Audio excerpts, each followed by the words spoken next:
Hi, everyone, and welcome back to Create and Consume, a podcast about what we make, watch, and buy in the era of digital content. I'm your host, Austen Tosone, and what we're talking about today is one of my all time favorite topics and conversation starters, and that is reality television.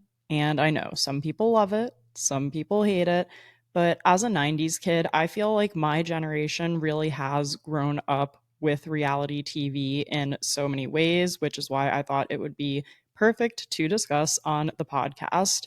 From the early days to where we are now with reality television, a lot has changed. So I thought it would be a great chance to discuss some of my current favorite reality shows and also why I think there's more to reality TV than a lot of people assume. And I just realized I this is the first episode that I have filmed where I'm feeling a bit more casual. So if you're watching on YouTube, I've got my baseball cap on. I am wearing makeup, but it's like a lighter version of makeup. And I keep trying to remind myself that I can be a bit more laid back and unfiltered on the podcast. This platform for me is going to be a space where I can ramble and speak freely and where I don't always have to feel 100% polished and put together all the time like I do on some other social media platforms, which I also would like to do an episode soon about basically my own like social media state of the union and discussing how I feel about certain platforms right now. Just do a little vibe check. Maybe some of you out there can feel the same way or could relate to it. So if that's not the next episode, it will be coming up in the pipeline soon. But before we get into today's topic of reality TV, as we do in every episode, we're going to chat about what I'm creating and what I'm consuming this week. So, this week on the creation front, I finally got my act together and decided to make a wedding photo album. And I got inspired by my sister in law because she gave me some pictures that she had printed out just from family trips. Like she had extras and stuff. And I was like, I really should A, get a regular photo album just to like keep some of these in because I do love actually looking at photos. And then B, I was like, we still have not created a wedding photo album. And that's one of those things that I knew we would do eventually, but I just, listen, a lot's been going on in the last 6 months. So we finally got around to it. And by we, I mean me. So I printed out about 250 of our wedding photos just from CVS. I was able to download them from the website of the final set of photos my photographer sent me. And I just got an album from Amazon. It is one of the kind of more vertical looking ones. So it displays three images, kind of like one on top of the other. And so when you're looking at it and you have it open, there will be like 6 photos at a time.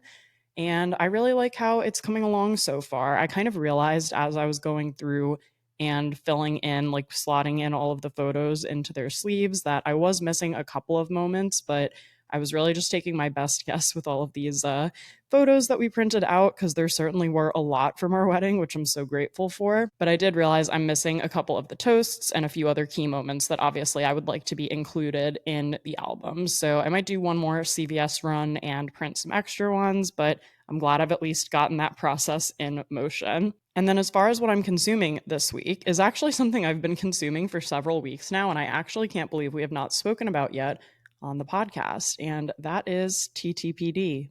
So, for those in the know that that is the Tortured Poets Department, Taylor Swift's 11th studio album. Now, I was able to listen to the album once all the way through in my favorite method of a new Taylor Swift album listening party, which is the morning after it comes out because I just can't stay up until midnight. And I was actually on a plane, which made the experience even more enjoyable. So I was actually on a flight to Boulder or to Denver, and then we drove to Boulder back in April for one of Andrew's best friend's weddings. And I downloaded the whole album on my Spotify and listened to it all the way through, like on the entire flight, or I guess for the first 2.5 hours of the flight. And when I first listened to it, my immediate reaction was just overwhelm. I was like, how is one person supposed to process all 31 of these songs? Because if you stayed up till midnight, you got the first, I believe, 12 or 16 songs. I think it was 16. And then if you were up at 2 a.m., she announced the back half, basically like the B side of the album, which was another 16 songs. And it was like, whoa, we've got a lot to digest here. So Originally, when I listened to it, I definitely felt a little bit of that sense of overwhelm and like, how am I ever going to learn all of the words to these things? How am I ever going to process all of these songs? And over time, it's just amazing how much I've come around to this album. And I go into pretty much every Taylor Swift release just being like excited, but not having over crazy expectations for it because I really just want to enjoy it for what it is and process it as it's happening. So I really loved the first side or the like first portion of the album that had been released at first. And then I really started to come around on some songs from the back half of the album as well. I think in terms of singability, I mean, Down Bad and I Can Do It with a Broken Heart are the ones that I feel like I know most of the words to at this point and that, you could just be belting out and really enjoying. And then there are some other ones like So Long London and The Prophecy that over time I just have really begun to love, like from a lyric perspective. I mean, if we're throwing around words like petulance and the heath and just really good vocabulary words, I actually would recommend it if you feel like you need a vocab refresh, because I just keep seeing people on social media use the same words over and over again. So it's kind of refreshing to remember that there's a whole alphabet and a whole language out there that we could be taking advantage of. So thank you to Taylor Allison Swift for that. But it's been really great also to see that TTPD has been added to the Eras Tour set list because, as discussed, I am going to see the Eras Tour in Amsterdam. I'm so excited. And I think I'm starting to drive Andrew a little bit nuts. I'm like, are you prepared? Are you feeling very prepared for this night? But I think he's going to have a great time and enjoy himself. And I have to figure out my outfit and his outfit and all the logistics. So if you guys have any recommendations for Amsterdam or Brussels, please send them to me. We're not going to be there for too long, but I'm definitely down to do some sightseeing and exploring while we're there, except for the day we're going to the concert, which that will be my primary focus of the whole day. Like from the moment I wake up to the moment I shut my eyes at the end of the night, it will all be about the Eras Tour, as it should be. So let me know also what you think about the Tortured Poets Department. You can leave a comment over on Instagram at Create and Consume Pod and let me know your thoughts, or you can DM the account as well, and I'll be there to answer you. Right now, I'm just juggling a solid 60 followers there, so I have the bandwidth to respond to DMs. Let's get into today's discussion about reality TV. So, if you ask me, I feel like there are really three main types of reality TV, and I think this is just helpful to break down because I am kind of personally drawn to a very specific type of reality TV in terms of what I actually really enjoy watching. So, the three main types of reality TV that I can think of are number one, kind of straight up reality television, which I think really all started with The Real World Seattle in the early 90s. The Real World just documenting people who live in a house and how they interact with one another and kind of just following them along in their day to day lives. And if you want a more modern example of that, you could pretty much look to a show like The Kardashians. I think that that documentation of just like what's someone actually doing is really interesting. Although I think there's a big difference between people who have become like massive reality television stars and then even influencers and content creators, if you think about it, and how we document our lives and whether or not we are truly being ourselves or whether or not we're kind of putting on like a bit of a character or persona when we are online. So lots of interesting things to think about, even in something that seems as simple as documenting what someone's actually doing all day, because they could be acting a certain way because there's a camera on, or they could be acting a certain way because that's genuinely how they act. The next category is competition shows. So thinking about, I mean, American Idol is probably the first like competition show that I actually remember watching back in the day. I remember like going to school and having full on conversation, like in grade school, having full on conversations with people being like, what do you think about that girl Carrie Underwood? Like, I think she should win. Like, what about Fantasia? What about Jennifer? What about Kelly Clark? Like, literally thinking back on all of the huge names that actually have come up through American Idol is crazy. I also had a pipe dream back in the day of auditioning for American Idol at some point, but I think that ship has sailed now. because I'm very out of practice and not as into singing as I once was, unless it's in the shower or belting out Taylor Swift lyrics for no reason. But some other competition shows you might be familiar with are like Big Brother, Survivor, like a bit more of the game element of shows, and not just having like a one off game like a baseball game, but having all of these kind of competitions back to back with some kind of prize or something at stake in the game. And then the last type of reality television show is the dating slash romance reality TV. So that, of course, includes things like the Bachelor franchise, Love is Blind, Love Island, Perfect Match. I mean, the list could go on and on. Like, there are so many reality TV dating shows now, and it can be a little hard to keep track of all of them. So, just to recap, I think three types of reality TV: documenting people's lives, competition shows, and then dating slash love.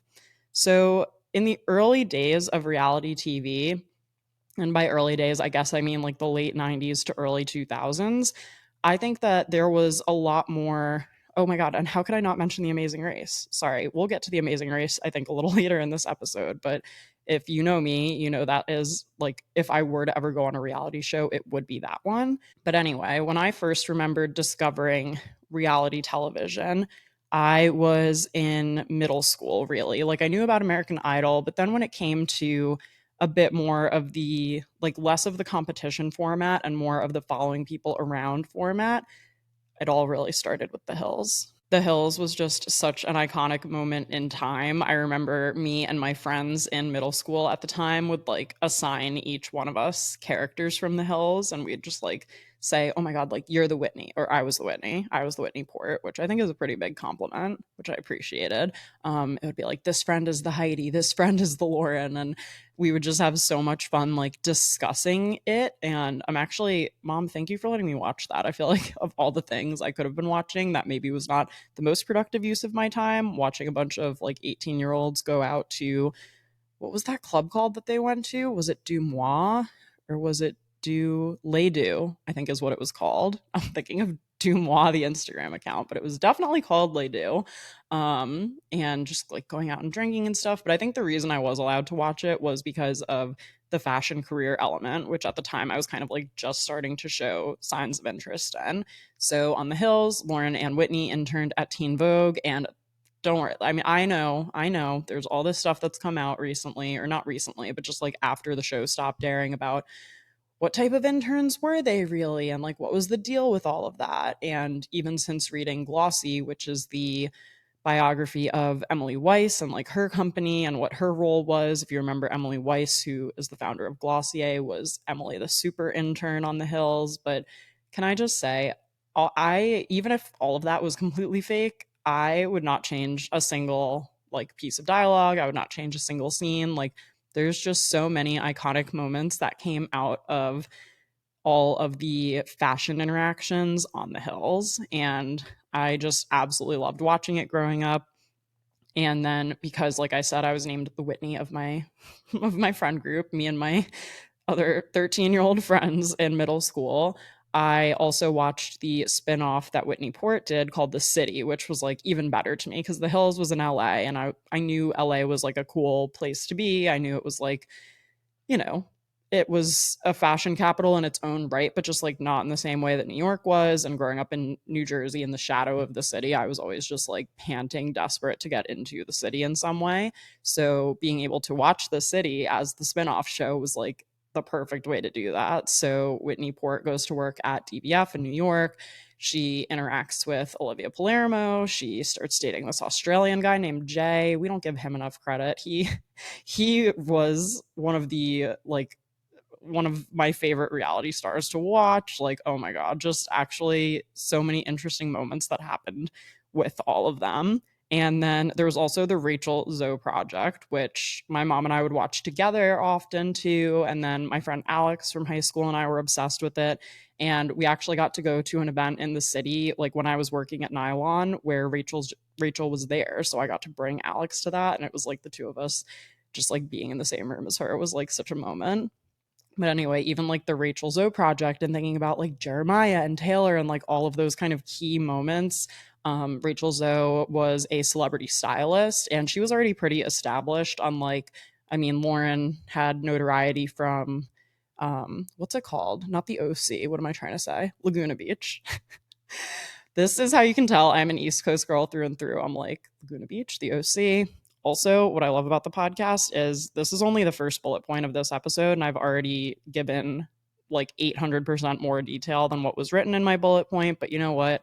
The podcast, we're here to be long winded. That's literally my job right now. So I hope you enjoy the tangents and the extra details because that's the journey we're on together. Also, Rachel Zoe just announced that she is doing a rewatch pod of the Rachel Zoe project. So I might need to tap into that.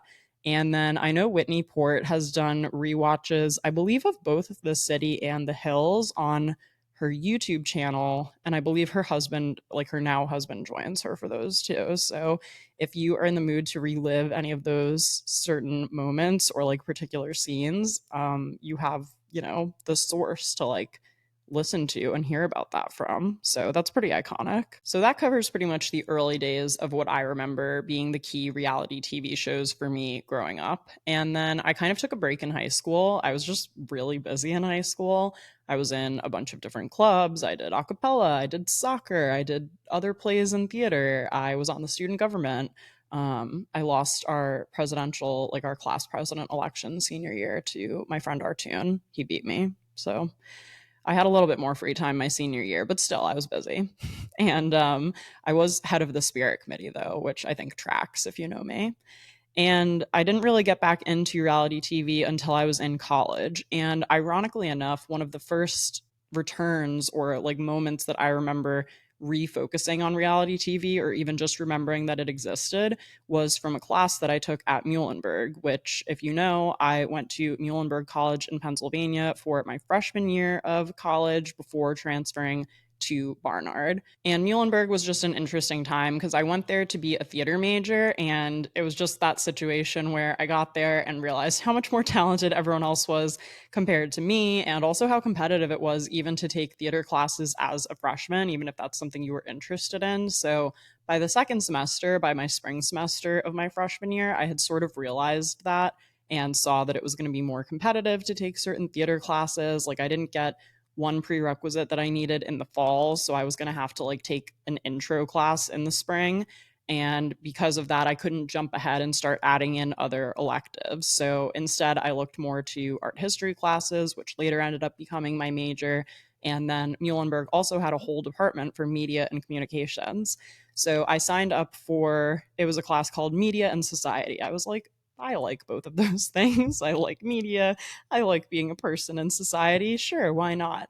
And what I didn't realize at the time was this media and society class, like that was the first part of the class name before there was like a hyphen, and then after the hyphen was reality TV. So I almost inadvertently signed up for this entire class about reality TV. And I didn't know what I thought it was going to be. It was just like an intro level media and society class. But when I got there on the first day and sat down with the syllabus, it was all about reality TV. And I was like, wait, score. Like, this is going to be so fun. What the heck?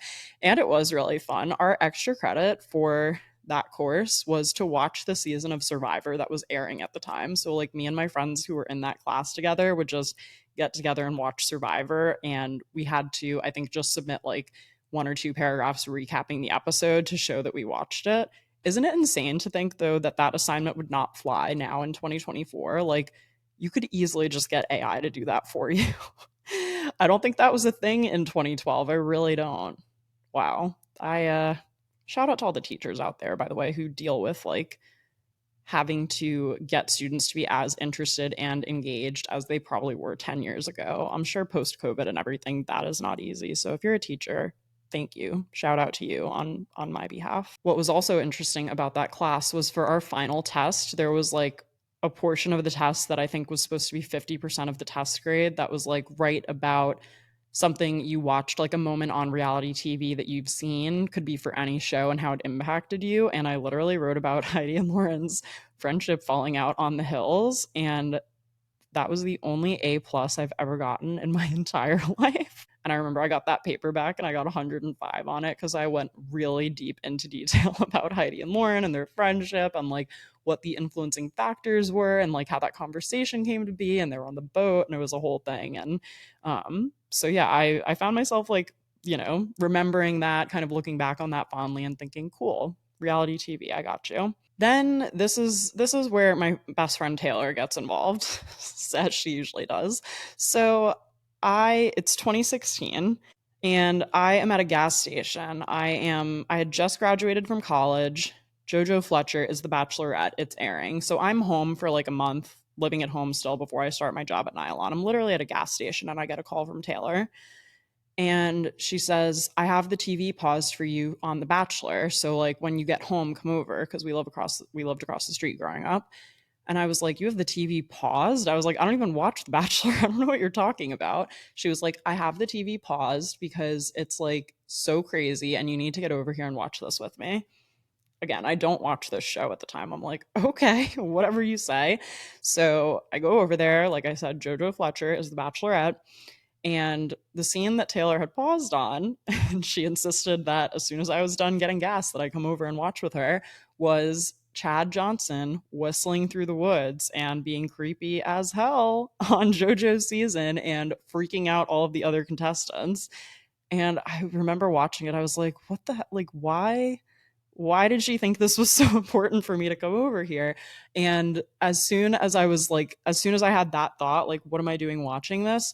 The next thing I knew, the whole episode was over. Like, it just flew by. And then we were talking about it. We were like, what do you think's going to happen? Like, obviously, he's going to go on the 2-on-1 with Alex, who, like, I knew she didn't like, but like, she must like him more than Chad, right? Like, Chad can't be the one. Like, suddenly, I just got so deep into this show that I had literally like not ever thought about. And I think part of the reason for that was because I was talking about it with one of my best friends. And I mean, I really had no idea like what to look for in that kind of world, in that kind of reality TV show at the time. And I mean, this is a spoiler alert for JoJo's season of The Bachelorette from 2016. So if you've made it this far and you don't know this, just skip ahead a few seconds. But like at the time, the editing tricked me so badly. Like I genuinely thought she was like in love with Robbie and was gonna choose him because the producers made it seem like her family loved Robbie so much. And like, how could she possibly choose Jordan? And it's like, what? It was Jordan from the minute they made eye contact. Like, spoiler alert. Okay. End of spoiler. Um, and from that point on, I just like really started to watch the show. I just became like pretty sucked into it. So after that, Nick Viall was The Bachelor, and that season was really interesting as well. Immediately following that, we got Rachel Lindsay, the first Black Bachelorette, and one of my personal all time favorite Bachelorettes, like truly one of my favorite people to watch on reality television. And then we had Colton Underwood, we had Hannah Brown, we had Pilot Pete. Like it really became the kind of golden era of the franchise, at least in my opinion. Like, I think that if you are going to start watching the show and you want to start with like some semi recent seasons that don't feel like as dated as the really old ones, because the show started back in the early 2000s, if you can believe it, and has been going on this entire time. Like the most recent season of The Bachelor that just aired was season 28. That is 1 year less than the age I am. Like, that's how long the show has gone on for. So, if you're brand new to The Bachelor, I would highly recommend either looking up Caitlin Bristow's Bachelorette season, which is on Amazon Prime. I know because I've purchased it. Like, I own it. Or I think I own like the last 6 episodes. I think I skipped the beginning.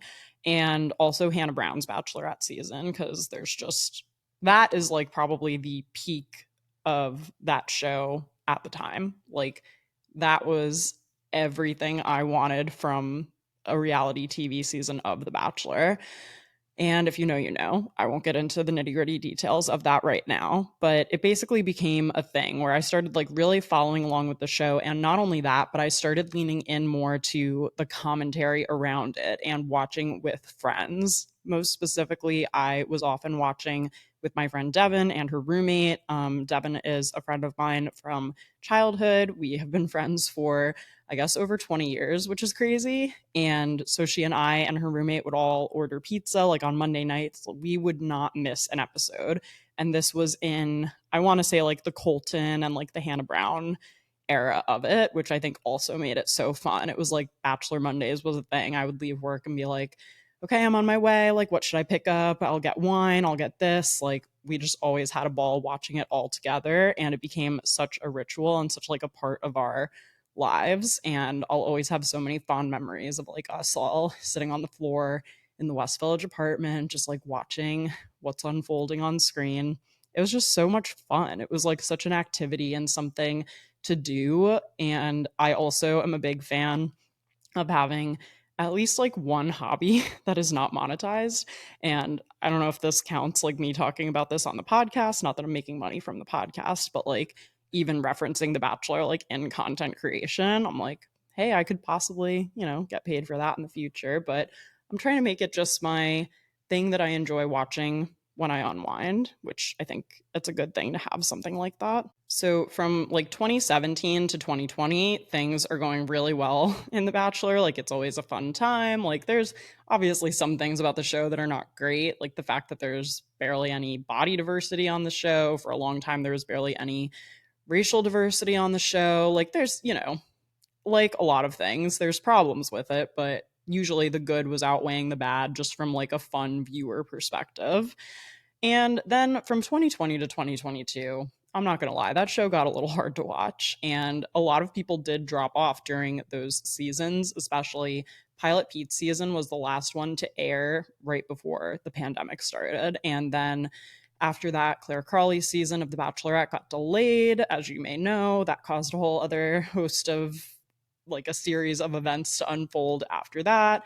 I don't want to give away too many spoilers in this episode in case anyone actually does want to go back and watch all of this, and in case everyone doesn't totally know what happened when. But to make a long story short, because they were not traveling, it just was really hard to watch like some of these dates, some of these like things that they were trying to do at like the La Quinta Resort in New Mexico, and even at Nemacolin, which is like beautiful. Just a lot of the magic of like getting swept away and the reality TV like magic of it all kind of felt like just limited, just because we all knew what was going on. And it was also just such a rough time for all of us existing in the world. Not to mention, a lot changed in terms of, the franchise needing to come to terms with the fact that for years it really has not been inclusive, and sometimes it has supported bad ideologies or cast people who did not get a thorough background check and maybe shouldn't have been cast in the first place. And with all of that, it also came to, Matt James was the first Black Bachelor, and the contestants on his season got so much hate from the audiences watching. Like it was just getting so ridiculous and out of hand. And on top of all of that, the host was ousted. So Chris Harrison, who hosted The Bachelor for the first like 20 or so years of the franchise, he had a falling out. He had an interview with Rachel Lindsay. You can look that up if you want, and said some things that were highly questionable. So then he was removed from the show. They had Tayshia and Caitlin come in and co host one season at one point, or I think two seasons. I think they co hosted both Katie and Michelle's Bachelorette seasons, if I'm not mistaken. So those seasons were obviously hard to watch after contestants of color were revealing they felt uncomfortable during production, and the like mistreatment and like honestly death threats that people were sending to these contestants, which is just so insane because it's a reality TV show. And as much as the word reality is tied into all of this, there is so much that is being influenced and manipulated by the people behind the scenes on these shows that you just like have to acknowledge exists. And I'll get into that a little bit more in a bit. But even thinking about a season like Clayton Echard's Bachelor season, where the way that show was produced made him out to be a villain to the point where people straight up hated him. Like, again, we're sending awful message, just hated him, did not like the way he handled everything. And of course, he could have handled things better. I don't think there's a question about that. But at the end of the day, the way it was presented and the creation of that image of all of these things, of like where the music is placed, of where they have people stand, of when people walk in at certain moments, like they could have helped him in that situation. They could have protected him given he was the lead of the show, and they kind of just like chose not to, which is insane. Like at the end of the day, you'd think that they'd at least want to do that to protect their leads and to help them get out of something like this unscathed, because it's so crazy the mental impact that, all of the online hate that you get from such a huge audience, especially like Bachelor Nation, can have on someone. And so, I mean, he's spoken about that at length since the show aired, and I think things have gotten better and improved over time, but it's just like from 2020 to 2022,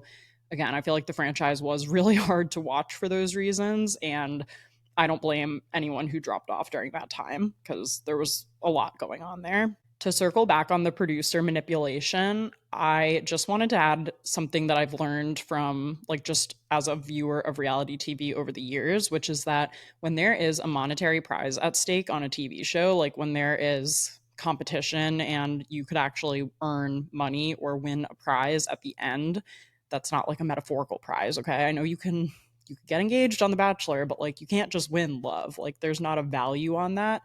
When there is a prize at the end, producers cannot interfere with that. Like it's literally a law that's in place that they cannot interfere with the production. So in a situation like The Bachelor, where there's not technically a monetary prize, production can interfere as much as they want. And they do at times, especially in the 2020 through 2022 kind of seasons that we're filming during COVID, were it was just so obvious. It was such a heavy-handed interference that, again, it just became really unfun to watch, and it became really hard to even get to know any of the people, to get to see the fun moments of these relationships, because it felt like there was so much manufactured drama that was just so unnecessary. And it wasn't even like original villains on The Bachelor were like so much fun to hate. Like even Chad Johnson walking through the woods and whistling, like at the time, it was like, oh, like he's just being so menacing and silly. And like, I know he later was actually like problematic on Paradise, so I'm not talking about that. But even just saying like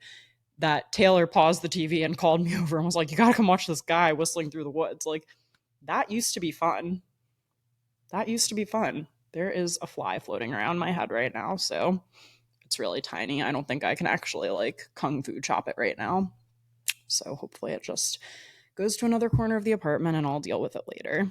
But yeah, it just became really unfun to watch. But at the time, one thing that was really keeping me on board and keeping me watching was actually podcasts. And it was podcasts about the franchise slash reality TV at large. So the biggest one, like my top recommendation, if you like watching The Bachelor, would be to listen to Game of Roses. And the way they recap it is that The Bachelor is a sport. So they recap best plays, best facial expressions, biggest errors, and things like that. And they see every contestant who's on the show as a player in a game. And they call it like the world's fastest growing new professional sport, like being in The Bachelor. It has just made watching the show so much more fun, thinking about all of the moves that they're making and watching it from a more strategic perspective. And if you are someone who watches it thinking everything is pure and love is there, like sometimes it is, but like 99% of the time, can we just acknowledge that it's not, and that it's a show and that it's fun to watch along with and have that commentary? And especially during those times where like I couldn't take the subway to Devin's apartment because like we weren't allowed outside, we weren't supposed to be seeing each other and all that. Having these podcasts to listen to really kept me in the fandom and kept me having fun with it. And it gave me a way to watch it in a way that makes more sense for how reality works. And to me, that is almost more real than what's on the TV. And I absolutely love the commentators. I also bought their book, which is called How to Win the Bachelor. Like they literally wrote a whole book about the show, and they talk through like all of the different possibilities for like what kind of group dates you might expect if you go on. I just think it's so funny that I own the book How to Win the Bachelor when like there's literally no chance I will ever be on the show.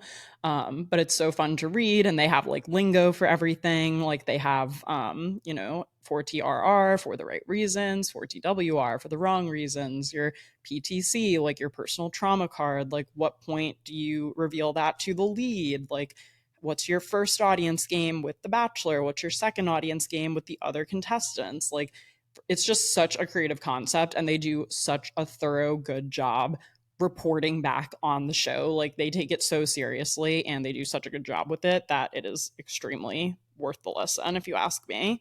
If you do watch The Bachelor more for the relationship dynamics and to see if people can actually fall in love, like a little more interested in chemistry and a little bit more interested in how people are acting, I really recommend Dear Shandy. So that is hosted by Charlene Joint, who was on Juan Pablo's season of The Bachelor, and her husband Andy, who was never on the show, but they're married in real life. They live on the Upper West Side, New York City.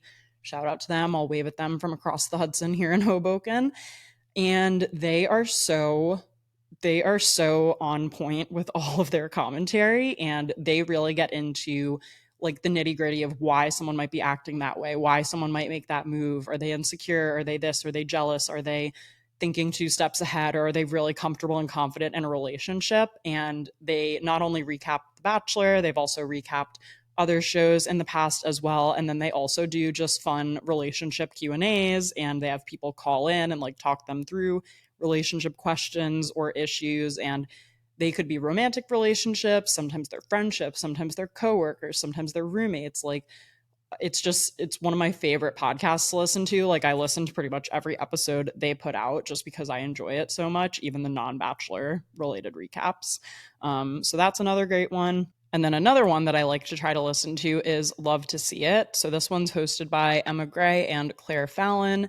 They originally were hosting the podcast. They both used to work at HuffPost as editors, and they were hosting the podcast under a different name called Here to Make Friends.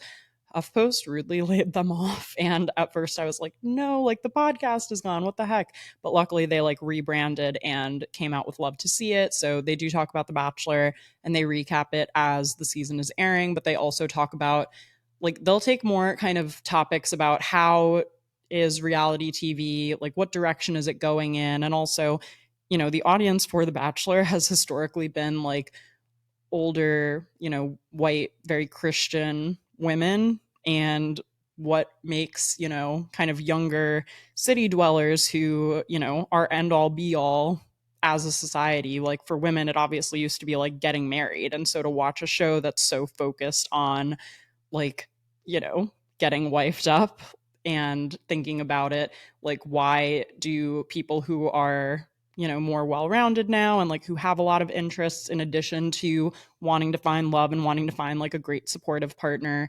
why are we the ones who are also like really watching this show and getting sucked in? So that has really been a great other outlet too, to see a bit more of like what's the psychology behind why we like to watch stuff like this. And I have really enjoyed hearing their perspectives. And it's also, made me feel better because sometimes if I tell people I watch The Bachelor, I feel like they assume something about me if I don't know them very well. And it's like, there's so much more to it than the surface level of like, yes, this man is in search of a wife. And actually, while we're on that topic, I didn't put a bullet point in here about this, but I absolutely meant to, is that a lot of the women in particular who go on this show do gain a following, whether it's on, Instagram, TikTok, YouTube, whatever platform we are into and in the mix with these days. And I am super interested to see what type of influencer career someone who comes from the reality pipeline is going to build. And I think that is something that, as someone who works like in the creator economy and in the influencer industry, that's something that I just like to see the evolution of. I like to see, okay, if this person, like, it's almost like asking yourself as a content creator a question, like, if you woke up tomorrow with 500,000 Instagram followers, like, what would you do next? Because that is pretty much what happens to some of these contestants. I mean, even looking at the most recent season, like the runner up has almost 1 million followers on Instagram. The ring winner, as the Game of Roses people like to call her, so the person who ended up with the most recent Bachelor, has like 500,000 Instagram followers. So, like, literally, what would you do if you woke up tomorrow and you had this audience? How are you talking to them? Are you interested in monetizing your influence, or are you interested in just continuing to live your life and sharing your experience with people? Because people I'm so happy that like now the franchise is back to caring about contestants again and presenting not just the leads but also the contestants in a way that makes us like them more. And I'll switch off The Bachelor in a second, but even thinking about how the franchise has changed since Mike Fleiss left. Mike Fleiss is like the creator of The Bachelor. He's highly questionable as well. You can look him up if you want to, but after he left, the first season post Mike Fleiss was Charity Lawson's Bachelorette season 20. And oh, I didn't even get to talk about like the double Bachelorette season. That one was just too chaotic, but Charity Lawson's Bachelorette season was felt like turning a corner. It was just such a breath of fresh air. Like you actually started to really get to know everyone who was involved again. You started to care about people. Like the way that story was told from start to finish was like light years different than what we had been watching for 2 years. It was like literally going from garbage to like a piece of cake. It was, well, that's a strange metaphor, but you got what I'm saying. It got better. Also, we got the first season of The Golden Bachelor, which if you know what happens, I won't spoil anything, but I think that opened up, I feel like that demographic was actually already watching The Bachelor, but I feel like for them to see themselves reflected in that format as well was really exciting. I think it just opened up a whole new level of what the show could be and where it could go from here. So I am getting extremely excited for The Golden Bachelorette as well, which is going to debut, I think, this fall for the first time ever.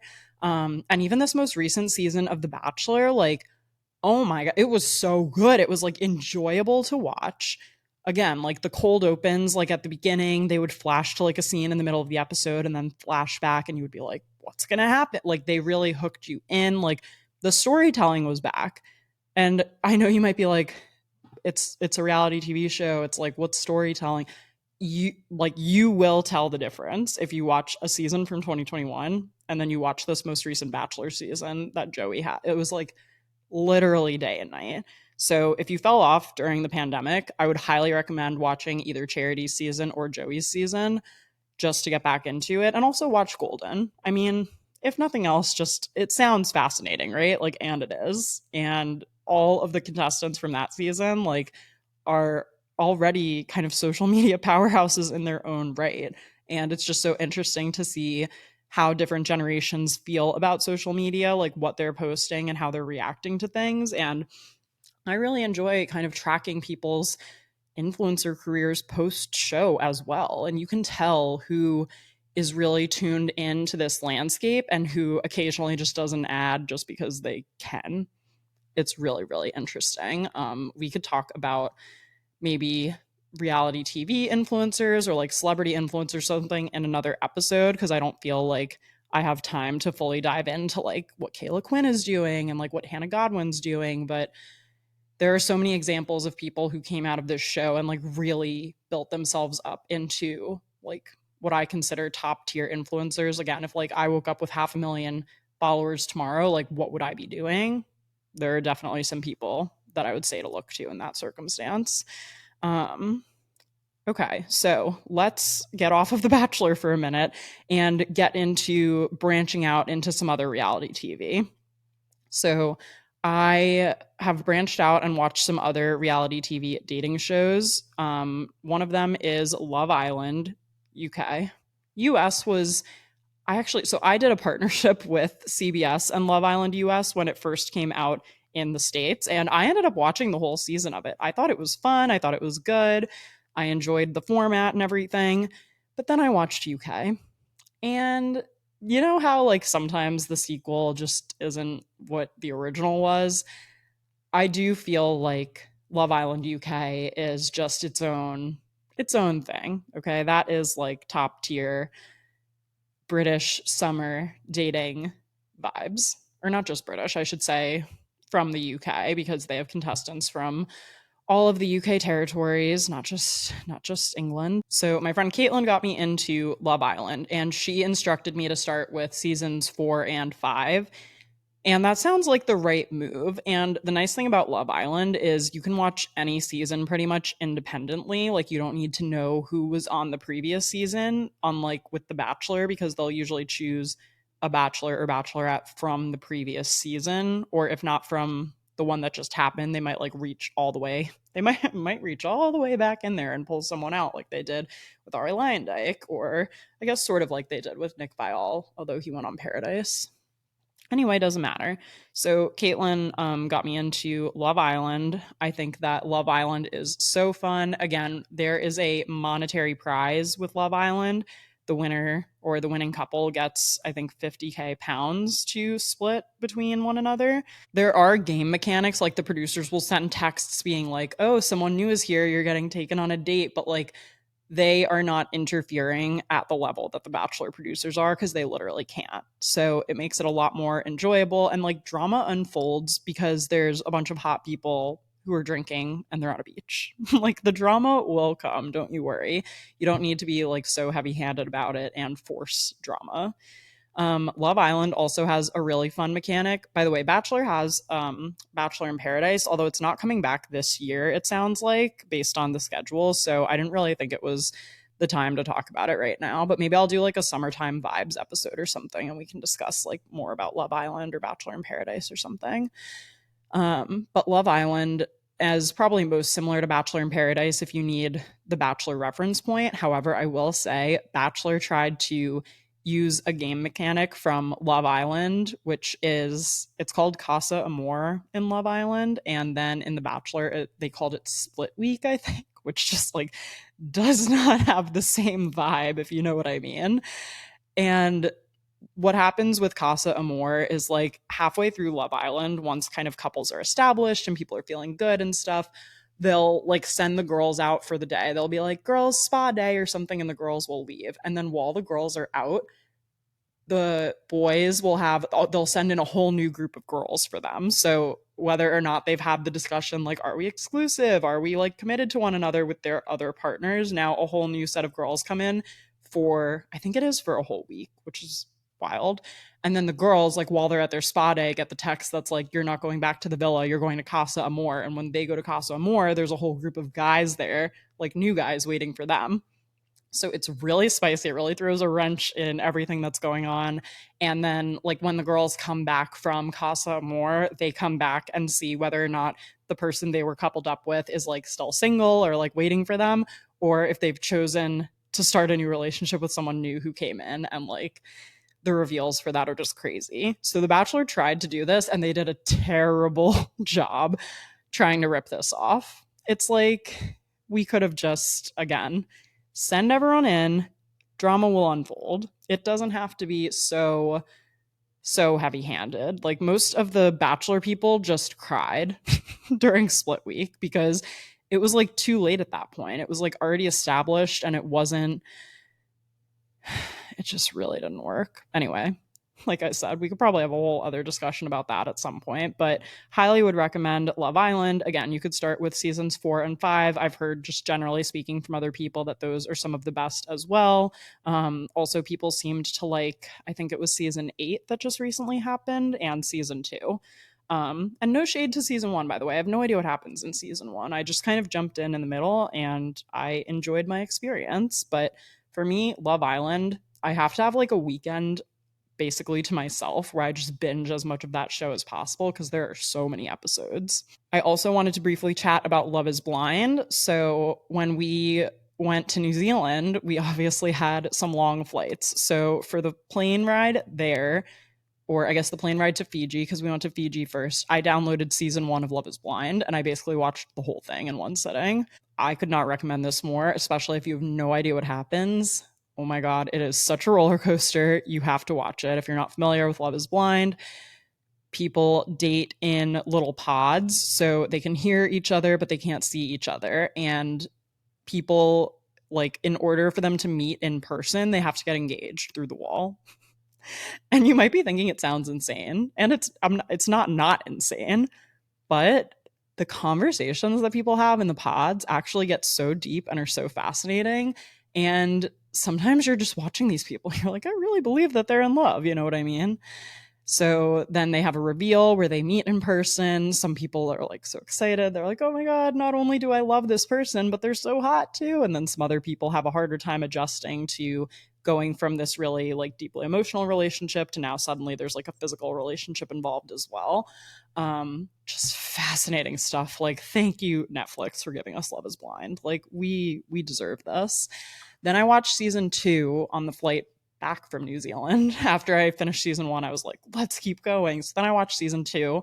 I really liked season 2 as well. It was, and they do it in different cities, which, by the way, The Bachelor should consider when they do the Golden franchise. So, for example, Love is Blind season 1, everyone lived in Atlanta. Do that again. I know it's probably harder to cast for Golden Bachelor and Golden Bachelorette to start with, so limiting it by city is probably, it's probably easier when you have the whole country to choose from to cast like the best of the best who are going to be like really fun and entertaining to watch on TV. But like, please consider location based casting, especially for people who are so established and probably don't want to move later in life compared to like a 22-year-old on The Bachelor is going to be like, sure, I'll move with you to wherever, Denver, Los Angeles, Seattle. So anyway, season 1 of Love is Blind was all Atlanta based people who were on it. Season 2 was Chicago. So they kind of pick different cities and cast just from those cities, which I think gives people a more realistic shot of actually staying together no matter your age. So really do enjoy that. Then I also watched season 6. I kind of skipped the middle of Love is Blind, and I did look up like everyone who is and isn't together in seasons 3, 4, and 5. And I know I could go back and watch it. I heard season 5 was like not super enjoyable to watch. Again, it sounds like there was more producer interference and stuff, but wow, season 6 was a doozy. Season 6 was fun. And I watched that one because that was the one airing live. And I, again, wanted to be like involved in the commentary of it because it's such an easy conversation starter too. When you sit down with someone, you're like, so you watching anything good these days? And they're like, oh, there was a crazy episode of Love is Blind last week. And you're like, I know. Did you see what Jess said to Jimmy? Like, can you believe it? Oh, there's just it's just like a boost of serotonin, and I don't know how to explain it. And in theory, yeah, I'm like a well-educated, almost 30-year-old woman, and I'm like here for the drama because it's just enjoyable. So I really do recommend Love is Blind. Seasons 1, 2, and 6 that I watched were all awesome. I would assume the other seasons are fun too. Like I said, I kind of just like skipped around and then saw all the spoilers. So I could watch, but I would know what happens. And then the other show that I'm currently like the most obsessed with, that like every person I meet, I'm trying to pitch them on. I literally like we were coming back from my cousin's wedding. It was we were in like a car and it was me, Andrew, and my parents. And mind you, it's like 11 p.m. We've been at this wedding all day, and I went on like a 30-minute rant about how they need to start watching Traitors. Which I'm sure they loved. But are you guys watching Traitors? You need to leave a comment on the podcast, Instagram, or TikTok and let me know.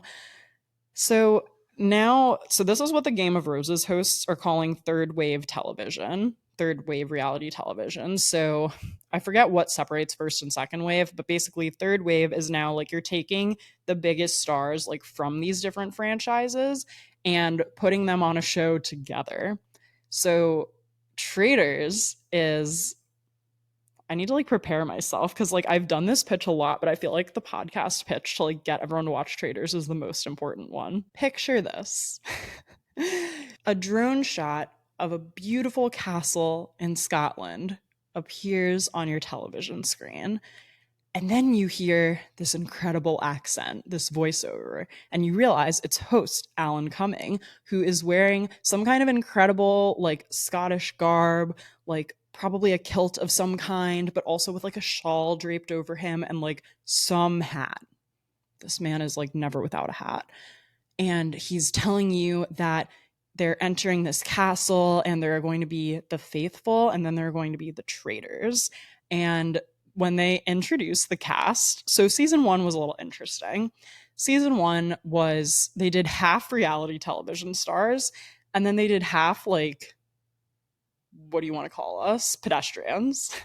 Half normal people. That made the show a little tricky because, for context, Traitors is a show where there is a monetary prize. And the way it works is on the first night, everyone goes to a round table and closes their eyes or puts a blindfold on. And then Alan Cumming walks around and usually taps like 2 or 3 people to be traders. So he'll circle the table, and if he taps you, you're a trader. And the way it works is everyone is working together and has daily competitions to add money to a collective pot. At the end of the show, if only the faithful remain, they get to share their winnings, and the pot goes up to $250,000. However, if there are any traitors still amongst the remaining people and they decide to end the game, the traitors take all of the money, which is fascinating. In season 1, it was just a little hard to watch because there were some celebrities who obviously like are well off, like, you know, housewives or like people from these different shows and stuff like that, where the money would be like fun, but it wouldn't necessarily like really drastically alter their lives. Whereas for everyone who was kind of just a pedestrian walking on the show, like they wouldn't stop talking about like how the money would really change their lives. And if they weren't a traitor, it was just like tricky. However, both seasons were, I would recommend both. So in season 1, the Bachelor connection is Ari Lyondike was on Traders. And again, if you finished watching that man's season, you might have been like, God, this guy is a piece of work. And I loved him on Traders. I had like so much fun watching him. And oh my God, I just really want everyone to watch this show. So then season 2 was all just reality stars, which I thought worked. So there were people from Summer House, from what's it called? Sunset with Shaws, I think it's called. There were like housewives, there were, you know, Married to Medicine, Big Brother, Survivor. Like they really pulled from all different pools of reality stars, which made it really fun. And it was even interesting to see, like, are there going to be network alliances? Like, are all of the housewives, even if they're from like one's from Atlanta, one's from Salt Lake City, like, will they have like Bravo loyalty? Will Survivor and Big Brother have CBS loyalty? Like, it's so interesting to see the dynamics of everything. And for each time the traders get together, which is every night, they get to choose someone to murder.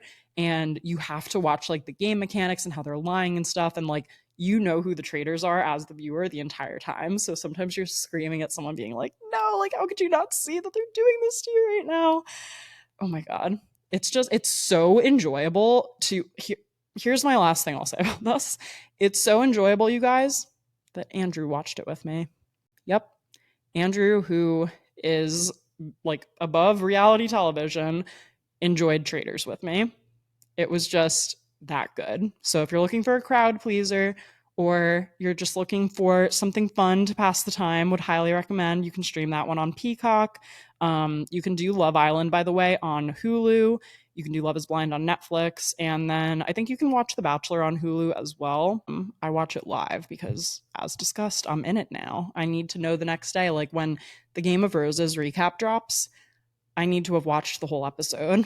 Although I will say, if anyone, not that there is anyone, if there's anyone out there listening who has control over when The Bachelor chooses to do 3-hour episodes, could you just stop doing that?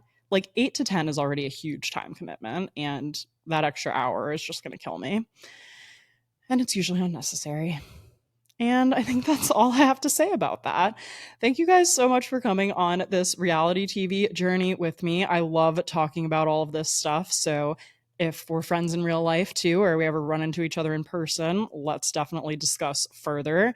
You can also discuss further with me over on Instagram or TikTok. And as always, you can support Create and Consume for free by doing any of the following. You can leave us Apple and Spotify ratings and reviews. Please rate us 5 stars. That's the number one thing you could do to help the podcast grow, and it takes 2 seconds. You can like, subscribe, and hit the notification bell if you're watching over on YouTube. You can follow along at Create and Consume Pod on Instagram and TikTok. You could send this episode to a friend who might enjoy it, especially if they've watched Traders or The Bachelor. Please send this their way. And also don't forget to check out createandconsumepodcast.com for episode recaps and more. Thanks again for listening, and I'll talk to you guys soon.